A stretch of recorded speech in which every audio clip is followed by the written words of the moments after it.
बिस्मिल्लाहिर्रहमानिर्रहीम। तो बेटा रिव्यू 4 का क्वेश्चन नंबर जो है वो 4 हम लोग करने जा रहे हैं।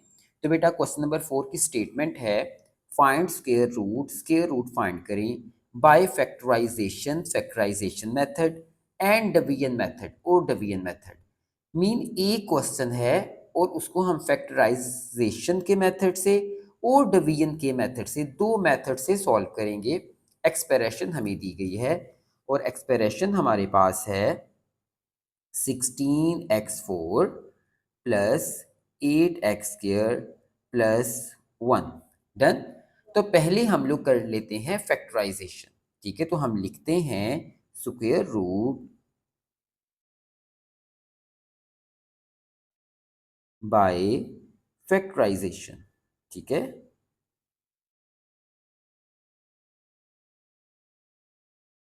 तो पहले हमने मेथड कौन सा अप्लाई किया, फैक्टराइजेशन मेथड।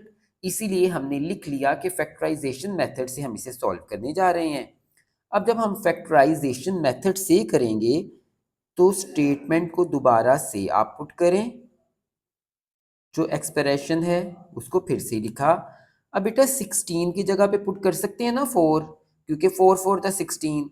फिर x की 4 की जगह पे x स्क्वायर और होल का स्क्वायर। तो होल का स्क्वायर शो करता है 2 टू द 4 एंड 4 4 द 16। इसी तरह से 1 की जगह पे हम पुट कर सकते हैं ना 1 का स्क्वायर, क्योंकि मैथ कहता है 1 मल्टीप्लाई 1 इज इक्वल टू 1। तो 1 का स्क्वायर इज इक्वल टू 1 है। तो हमने 1 की जगह पे पुट किया 1 का स्क्वायर। तो ये हो गया a square plus b square plus 2 a. अभी अभी हमने कहा ए है 4x स्क्वायर और बी है 1। तो हमारे पास ये जो फॉर्मूला है, हमने कहा a square plus b square plus 2ab, और ये फॉर्मूला इक्वल किसके है, ए प्लस बी का होल स्क्वायर। ठीक है बेटा, ये पूरा फॉर्मूला इसके इक्वल है। अब ये इसके इक्वल है तो हमने कहा इसको पैक कर देते हैं। ठीक है, ये ओपन फॉर्मूला है ना, ओपन फॉर्मूला इसके इक्वल है। तो इसको हम क्या कर सकते हैं, इस शक्ल में, इस फॉर्म में लिख सकते हैं। तो फिर इसे हम पैक करते हैं। अब ए का मतलब फर्स्ट वैल्यू, तो 4x का स्क्वायर प्लस बी का मतलब सेकंड वैल्यू, तो 1 और होल स्क्वायर। डन। अब हम लेते हैं square root. Taking square root आप इस तरह भी लिख सकते हो और स्क्वायर रूट पूरा भी लिख सकते हैं। अब हमने स्क्वायर रूट लिया तो हमारे पास इस वैल्यू का स्क्वायर रूट है 4x² प्लस 1 का होल स्क्वायर। तो आपको पता है ये जो स्क्वायर है ये स्क्वायर रूट से कट जाता है, कटिंग हो जाती है। तो हमारे पास आ गया प्लस माइनस 4x का स्क्वायर प्लस 1 और ब्रैकेट क्लोज। तो ये है बेटा हमारे पास इसका आंसर। अभी अभी हमने सिर्फ क्या फाइंड किया, फैक्टराइज किया। मीन्स के रूट लिया किस मेथड से, फैक्टराइजेशन के मेथड से। तो इसको फैक्टराइज कर दिया और स्क्वायर रूट। अब हम इसी क्वेश्चन को लेंगे और इसी क्वेश्चन को हम किससे सॉल्व करेंगे, डिवीजन मेथड से। तो हम लिखते हैं square root by division method.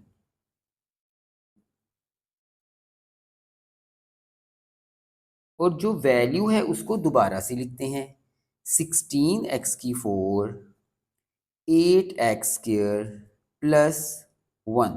Done. और हमें पता है ना जो डिवीजन मेथड होता है उसका मतलब है कि हम स्क्वायर रूट लेंगे और स्क्वायर रूट के अंदर जो हमें गिवन एक्सप्रेशन है उसको पुट करेंगे। अब जो स्क्वायर रूट का मेथड है वो हमें एक बताता है, स्क्वायर रूट का मेथड, कि हमने सेम वैल्यू, जो वैल्यू यहाँ पे वही वैल्यू ऊपर। ठीक है, तो अगर हम 4 को 4 से मल्टीप्लाई करें तो आता है 16। x की 4 चाहिए तो x स्क्वायर को x स्क्वायर से मल्टीप्लाई करें तो x की 4। तो हमारे पास 4x square and 4x square. तो 4x स्क्वायर को 4x स्क्वायर से मल्टीप्लाई करें तो आता है 16x की 4। बेटा ये जो है ये हमने 16 प्लस का 16 माइनस का आपस में कटिंग कर दी। अब हमारे पास ऊपर से वैल्यू आ गई 8x² प्लस 1। तो आपने याद, तो बेटा हमने देखा 8x² plus 1 as it is नीचे आ गए। ठीक है, याद बस आपने जो काम रखना है वो यही है कि जब भी हम डिवीजन मेथड करते हैं तो हमेशा सेम वैल्यूज को लेते हैं। ठीक है, साइड पे और ऊपर हमेशा सेम वैल्यू को। अब हमने 4x² लिया था, जो भी वैल्यू हमने ली होती है उसको हमेशा 2 से मल्टीप्लाई करके नीचे लिखते हैं। 4 को 2 से मल्टीप्लाई करेंगे तो 4 टू द 8, साथ में x² ऐसे ही आ गया। अब 8x² को किससे मल्टीप्लाई करें कि 8x² आए, तो देखिए 8x², तो ये तो बिल्कुल सेम है। इट्स मीन हमें इसको 1 से मल्टीप्लाई करना पड़ेगा। ठीक है, तो हमने क्या किया, +1 यहाँ पे और +1 ही ऊपर पुट करेंगे। तो 8x² को 1 से मल्टीप्लाई किया तो आया 8x² प्लस प्लस प्लस 1 को 1 से मल्टीप्लाई करेंगे तो आएगा 1। अब हमने देखा ये प्लस तो माइनस, ये प्लस तो माइनस, प्लस माइनस कैंसिल हो गए और अब हमारे पास आंसर आ गया 4x² प्लस 1। ओके बेटा, आपने सिंपल 2 से 3 चीज़ें सिर्फ याद रखनी होती हैं कि जो वैल्यू साइड पे होगी वही वैल्यू ऊपर, जो न्यू वैल्यू लेंगे वो सेम वैल्यू ऊपर। डन। और फिर जब भी हम लोग स्क्वायर रूट लेते हैं तो हमेशा उसके साथ क्या पुट करते हैं, प्लस और माइनस पुट करते हैं। ठीक है, तो ये है बेटा हमारे पास फाइनल आंसर। अब हम करते हैं क्वेश्चन नंबर 5। तो क्वेश्चन नंबर 5 की स्टेटमेंट हमारे पास है, Huriya is analysing the total cost. Huriya जो है वो एनालाइज करती है टोटल खर्चा ऑफ हर लोन, अपने कर्जे का। मोल्डली बाय द एक्सप्रेशन CX, जो उसकी एक्सप्रेशन है वो हमें दी गई है x² minus 8x plus 15, where x represents, जहाँ x जाहिर करता है the number of years, number of years को, सालों को। What is the optimal repayment period, उसका रीपेमेंट पीरियड क्या है फॉर हुरियाज लोन, हुरिया के लोन का। तो बेटा हमने देखा हमारे पास c के साथ x is equal to value है x² माइनस 8x प्लस 15। ठीक है, तो स्पेसिफिक कोई मेथड तो हमें बताया नहीं, तो हमें साफ पता चल रहा है कि जब भी इस तरह की कोई भी वैल्यू होती है तो हम फैक्टराइज करते हैं। और फैक्टराइज में भी कौन सा मेथड अप्लाई होगा, मिड टर्म ब्रेकिंग का, क्योंकि 3 वैल्यूज हैं, कोई वैल्यू कॉमन नहीं आ रही और फॉर्मूला भी अप्लाई नहीं होता। तो फिर हमारे पास क्या होगा, mid term breaking. Mid term breaking का मतलब है first value multiply third value, जो वैल्यू आएगी उसको साइड पे हम पुट करेंगे। अब दो वैल्यू फाइंड आउट करें, मल्टीप्लाई करें तो 15, प्लस या माइनस करें तो 8। तो 5 3 द 15, 5 में से 3 माइनस करें तो 8, 5 में 3 प्लस करें तो 8। First value same, third value same. ठीक है ना, third value same, first value same, क्योंकि मिड टर्म ब्रेकिंग कर रहे हैं, मतलब दरमियान वाली वैल्यू को, टर्म को ब्रेक तोड़ रहे हैं।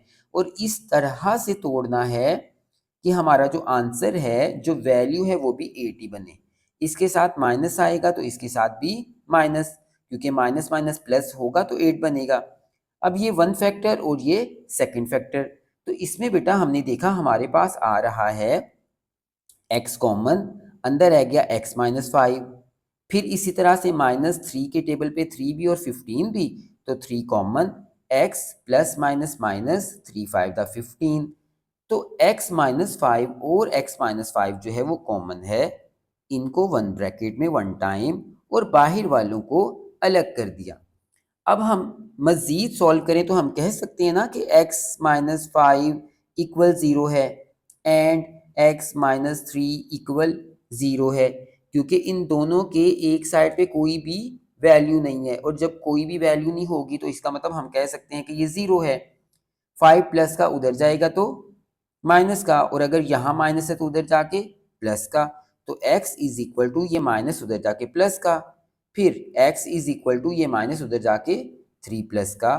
तो हमारे पास वैल्यू आ गई, हम लिख सकते हैं कि x इज इक्वल टू 3 और x इज इक्वल टू 5। तो जो रीपेमेंट पीरियड है, रीपेमेंट पीरियड इज 3 ईयर और 5 ईयर। ठीक है, या तो वो 3 ईयर है या वो 5 ईयर है। तो ये बेसिकली हमारा क्या होगा, आंसर होगा। तो ये बेटा हमारा क्वेश्चन नंबर 5 कंप्लीट हुआ।